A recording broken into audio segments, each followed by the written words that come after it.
So when I started composing a new piece for saxophone quartet, I found myself remembering a moment from when I was about 19 years old.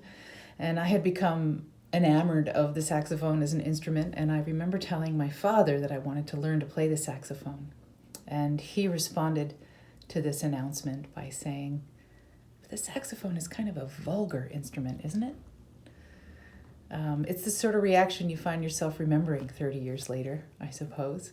Anyway, it was clear that my dad did not quite like the idea of his daughter playing the saxophone. And so that was on my mind when I thought about writing this piece. And when I came across the word vamp, it seemed just right as a title because it has two different possible meanings. A vamp in music, of course, is a small repeating figure, a kind of accompanimental figure. And I was playing around with accompanimental figures in this piece and with repetition. And then the word vamp also can refer to a seductress, a questionable female, a woman who exploits people around her. And so that felt interesting to me.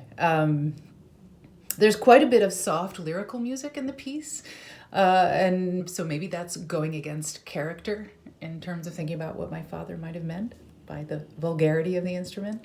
It happens that while the saxophone is an instrument that can be loud and brash and honky and wonderful, it can also be incredibly lyrical and soft, and Prism Quartet is great at both. I think in this piece I took particular advantage of the soft playing, so maybe there's some sort of negotiation going on in terms of that comment from way back when.